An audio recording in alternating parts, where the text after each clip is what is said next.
l'évolution de la jurisprudence française, elle est quand même très difficile à détecter. Il y a très peu de décisions, Christophe le rappelait, en particulier sur la vie privée des personnalités politiques. Donc je vais plus modestement, parce que c'est un peu présomptueux de dégager des évolutions, essayer de faire ressortir, de mettre en relief des tendances. Jurisprudence française, ça je vais essayer de m'y tenir, mais en même temps il est impossible de ne pas...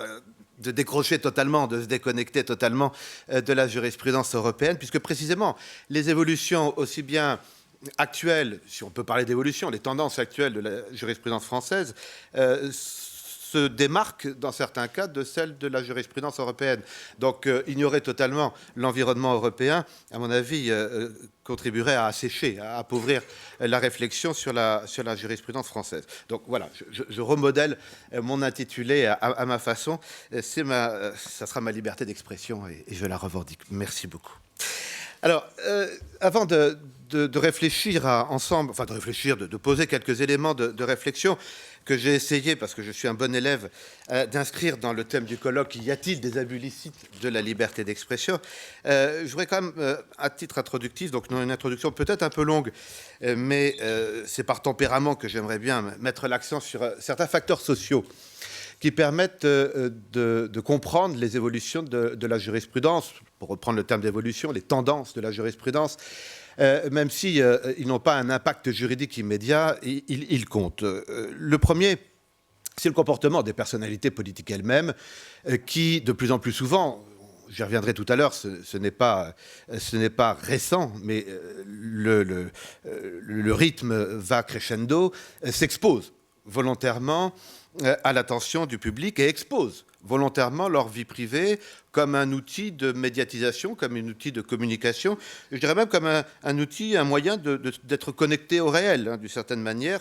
En partageant ma vie privée, ça permet de donner l'impression de s'incarner dans une vie réelle, dans une vraie vie, comme le monde incolore des anonymes.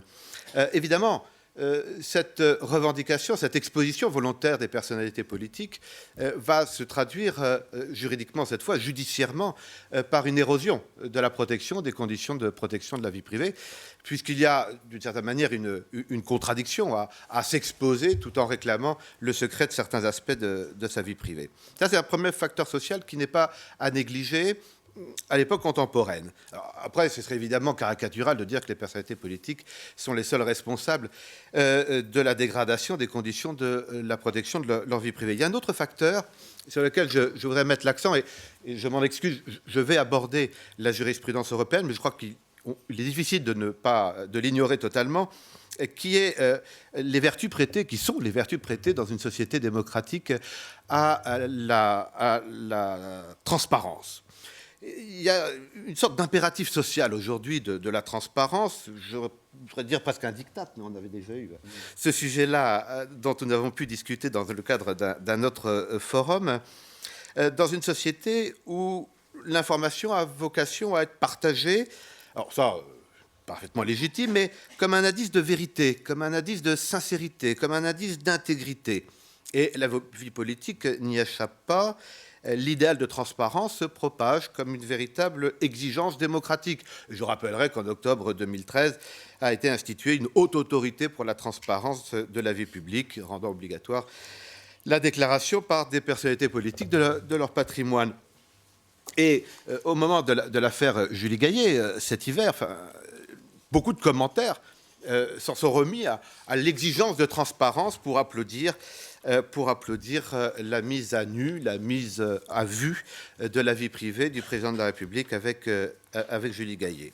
Alors, de ce point de vue, justement, la jurisprudence française reste tout de même assez peu sensible, pour l'instant, je dis bien pour l'instant, à cet impératif social, encore une fois, de transparence.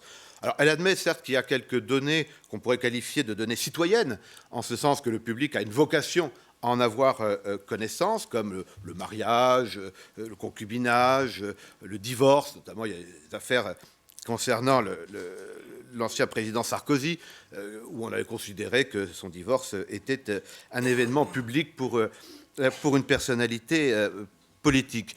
Il y en a d'autres où on voit bien que la jurisprudence française, et de ce point de vue, n'est pas dans les pas de celle de la Cour européenne, puisque Christophe vient d'évoquer la question de la santé. La question de la santé relève sans doute d'un débat d'intérêt général pour une personnalité politique. Pour l'instant, en tout cas, on n'a pas de décision en France qui ait pris cette position-là, à l'inverse de la Cour européenne, qui, dans l'affaire Mitterrand, avait pris cette position considérant que la santé du président de la République concerne un débat d'intérêt général. Alors, c'est la CEDH, c'est la Cour européenne qui, sur ce terrain, est la plus offensive. Donc, je ne peux pas m'empêcher d'y venir rapidement, je vous rassure. Dans 2 arrêts du 14 janvier 2014 et du 12 juin 2014, à nouveau, celui du 12 juin 2014 a été présenté par Christophe tout à l'heure, celui de janvier concernait la relation qu'avait eue un ancien Premier ministre finlandais avec une jeune femme. Et dans ces 2 affaires, la Cour européenne nous dit, et vous allez me trouver virulent, mais bon, c'est mon tempérament, ça ne veut pas dire que chacun ne puisse pas avoir ses propres opinions, évidemment. Mais la Cour estime que ces révélations présentaient un intérêt pour le débat public, dans la mesure où elles soulevaient la question de la capacité de ces personnalités publiques à exercer leurs fonctions de manière adéquate. Bon, j'ai un peu de mal, je dois avouer, notamment c'est le cas sur l'arrêt du 12 juin, j'ai un peu de mal à suivre ce raisonnement. Mais ça, c'est sans doute le côté français par rapport au côté anglo-saxon, notamment. Moi, je trouve qu'il y a un fond moraliste qui est assez malsain. Je le dis franchement. Je ne vois pas en quoi le secret gardé sur une liaison extra-conjugale ou sur l'existence d'un enfant naturel prédispose à une mauvaise gestion de la chose publique. Mais sans doute, je suis un affreux réactionnaire. Je l'assume alors. À ce compte-là, rappelons-nous... Sans remonter dans un passé très lointain, les relations extra-conjugales de Valéry Giscard d'Estaing ou de Jacques Chirac, je vous rappelais quand même à la mairie de Paris, on l'appelait 5 minutes douche comprise. Non, mais l'anecdote n'en est pas une, c'est une réalité. C'était pas gentil. La double vie de François Mitterrand ou encore la liaison récente de François Hollande avec Julie Gaillet. Dans ces cas-là, si on suit ce raisonnement, on devrait considérer que ce ne sont pas des faits de vie privée, mais des faits de vie publique dissimulés, susceptibles en tant que tels d'intérêt le débat démocratique. Poussé à bout, moi je crains que la transparence conduise à des excès, et je reviens à la jurisprudence française. La jurisprudence française est beaucoup plus tempérée, pour l'instant en tout cas, sur ce terrain, puisqu'elle n'envisage cet idéal de transparence que de façon relative, de façon circonstancielle.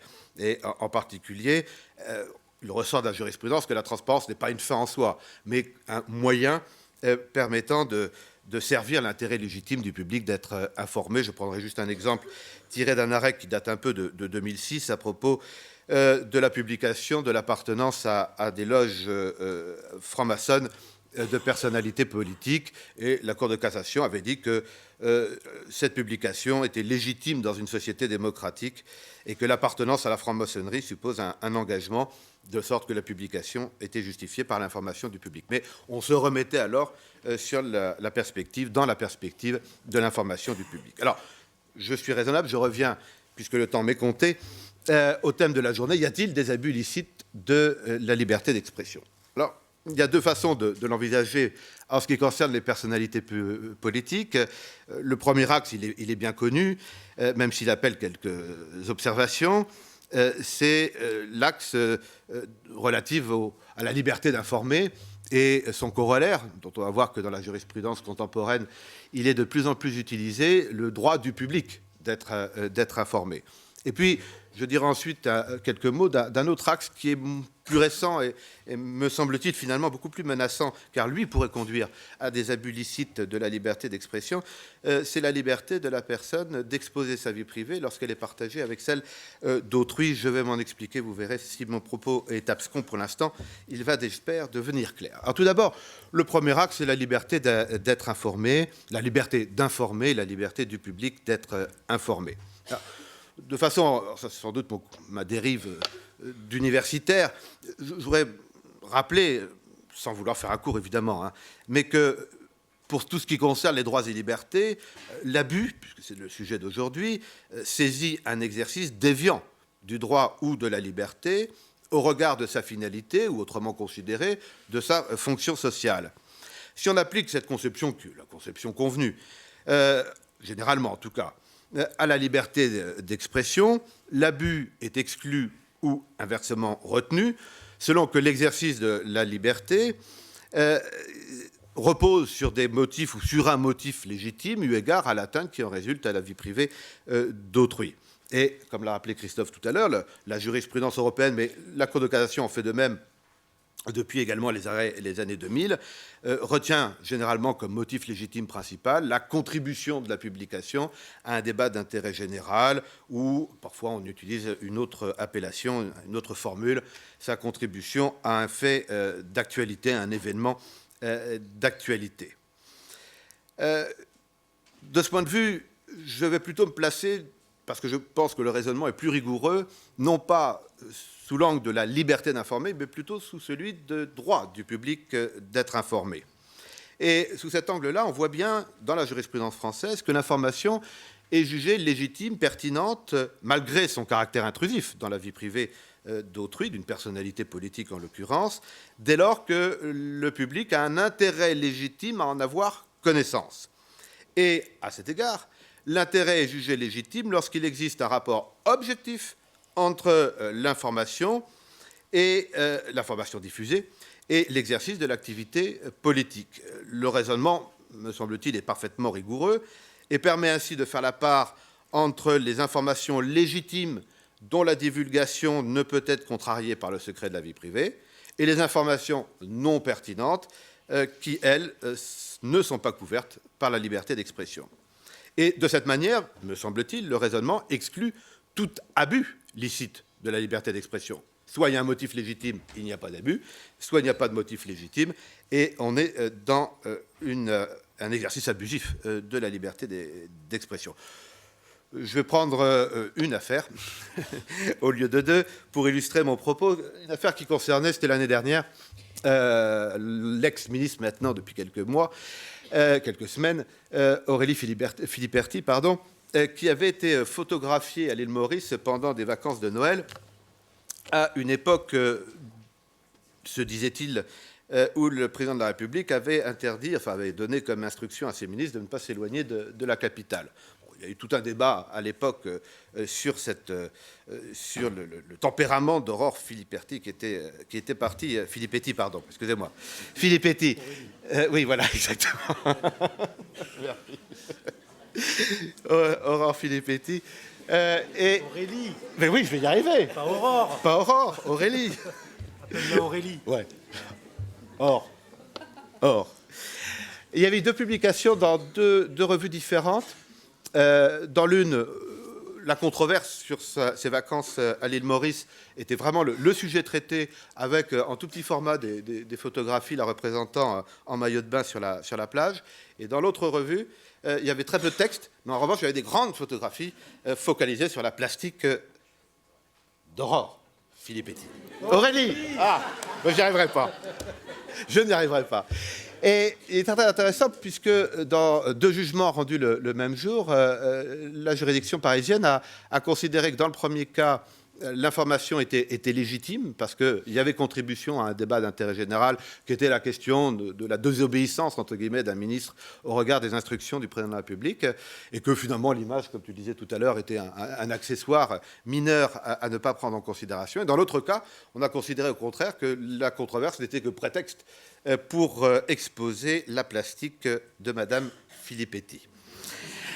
Donc on voit bien ici l'articulation entre ce qui relève d'un motif légitime parce qu'il y a un intérêt légitime du public à en avoir connaissance, de ce qui relève de l'abus parce qu'il n'y a pas d'intérêt légitime à en avoir connaissance. Bon, il y a d'autres affaires qui m'auraient permis de l'illustrer, mais en tout cas, ce que l'on voit aujourd'hui dans la jurisprudence des juges du fond, parce qu'il y a très peu d'arrêts de la Cour de cassation, c'est une distribution qui est vraiment bien orchestrée entre les informations relevant de la vie privée que le public a objectivement un intérêt légitime à connaître, et les données de vie intime qui n'ont pas réellement, en réalité, une finalité informative et dont la divulgation est jugée abusive. Et à partir de là, on a une jurisprudence que je trouve extrêmement bien équilibrée, il faut le dire. On a un autre exemple. S'il n'y a pas en principe d'intérêt légitime à faire connaître la vie sentimentale d'une élue locale, décision rendue à propos d'une élue du premier arrondissement de Paris. L'information, en revanche, devient pertinente, donc légitime, donc pas d'abus, dans une société démocratique lorsqu'elle porte sur la liaison d'un ministre en exercice avec une journaliste vedette de la télévision. Pourquoi ? Parce que la rencontre, on va dire, du monde politique et du monde médiatique suscite un débat d'intérêt général. Et là, on voit la légitimité du motif qui rejaillit. Alors, on en trouve d'autres déclinaisons. Il y a simplement un cœur, on va dire, presque irréductible, où là, on va considérer que l'intérêt du public n'est jamais légitime, parce qu'il n'y a pas, sauf le goût du sensationnalisme, c'est difficile à dire, il n'y a pas de légitimité du public à en avoir connaissance, c'est tout ce qui relève de la vie sexuelle, de l'orientation sexuelle, de relations adultères. Là, on a vraiment une jurisprudence, en tout cas des juridictions du fond, qui montrent bien que là, il n'y a plus de légitimité dans l'intérêt du public à en avoir connaissance, sauf peut-être des exceptions, oui, tout à fait, sauf peut-être des exceptions. Alors, deuxième angle, parce que c'est celui-là qui m'intéresse personnellement le plus, je regarde ma montre, c'est ce que j'appelle, mais c'est un peu provocateur, enfin c'est un peu acrobatique d'ailleurs dans l'appellation, la libre expression de la vie privée. Donc j'acoquine les deux termes.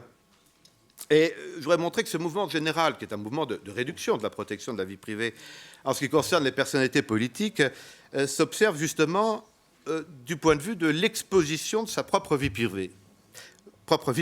J'ai déjà évoqué le phénomène de l'automédiatisation qui brouille les frontières entre vie privée et vie publique. Et j'ai dit tout à l'heure rapidement que si ce phénomène n'est pas nouveau, il s'est amplifié ces dernières années entre un général de Gaulle qui verrouillait tous les accès avec sa femme à sa vie personnelle, à un Valéry Giscard d'Estaing qui, en août 1974, s'exposait en maillot de bain devant les journalistes. Et évidemment, le fait que les personnalités politiques exposent, organisent la mise en scène médiatique de leur vie privée va se traduire par une réduction de la protection de celle-ci, puisque quand elles invoquent ensuite une transgression de leur vie privée, les juges vont tenir compte de leur comportement antérieur. Et on a eu un certain nombre d'affaires, notamment à propos de Nicolas Sarkozy, qui avait médiatisé sa vie privée. Donc il a perdu un certain nombre de contentieux, parce que justement, ayant lui-même médiatisé sa vie privée, les juges ont estimé qu'il ne pouvait plus réclamer le secret de certains aspects de celle-ci. Il y a également eu des décisions se rapportant à l'actuel président de la République, François Hollande, dont il avait été souligné, notamment dans un arrêt de cour d'appel, que François Hollande avait fait le choix d'une importante exposition médiatique cherchant à obtenir une image proche, je cite, cherchant à entretenir une image proche de Français en dévoilant de nombreuses informations sur sa vie quotidienne. Eh bien, le français normal a été rattrapé par une jurisprudence normale et on a considéré que, puisqu'il s'était exposé, il ne pouvait plus ensuite s'opposer à la protection de la vie privée. Alors, il faudrait bien sûr, de ne pas tomber dans l'excès et dire qu'il y a une renonciation générale implicite à toute protection de la vie privée, mais néanmoins, il y a une réduction du périmètre de protection. Ça, c'est un premier aspect, mais ce n'est pas celui-là qui m'importe, c'est le dernier, qui est beaucoup plus pernicieux et qui nous vient, et c'est là mon réel point de désaccord, pas avec toi, hein, mais avec l'arrêt du 12 juin 2014 de la Cour européenne, mais qui fondamentalement intéresse la jurisprudence française, puisque c'est la position de la Cour de cassation qui a conduit à la condamnation de la France dans cette décision. La Cour européenne, donc c'est récent, 12 juin 2014, qui prend en considération la circonstance que l'auteur de la révélation, donc en l'occurrence la femme qui avait eu un enfant caché, naturel, enfin ex-naturel, puisqu'en droit maintenant on ne parle plus d'enfant légitime ou naturel, mais un enfant hors mariage, avec le prince Albert, l'auteur de la révélation était codétenteur du secret lorsqu'il est lui-même impliqué dans des faits de vie privée et, à ce titre, légitime à procéder à leur divulgation. Il y a toute une partie de la motivation de l'arrêt où la Cour note que, oui, certes, c'était la vie privée du prince Albert, mais c'était aussi la vie privée de celle qui avait partagé, sinon sa vie, du moins son lit. La Cour européenne reconnaît donc ainsi une légitimité aux copartageants de faits de vie privée de rendre public ce qui concerne l'autre en raison de leur propre liberté d'évoquer leur vie privée. Et là, je pense qu'on a un abus licite de la liberté d'expression, puisqu'il y a un réel abus. Au nom de ma liberté d'exprimer ma propre vie privée, je légitime le fait d'empiéter et de dévoiler la vie privée d'autrui. Donc on voit bien ici le devenir des bibliographies sulfureuses, des entretiens, confessions sur des aspects de la vie intime. La liberté des uns est plus forte que le respect des autres. Et donc à ce compte-là, et je terminerai par ça, toute personne ayant partagé la vie privée d'autrui devrait pouvoir faire état de faits tombés dans une sorte d'indivision, dans la mesure où il s'agit également de sa propre vie privée. Alors que, me semble-t-il, la mutualisation de la vie privée devrait plutôt impliquer une communauté de la confidentialité que la mise à disposition par chacun d'un droit de divulgation au détriment du secret auquel l'autre peut prétendre.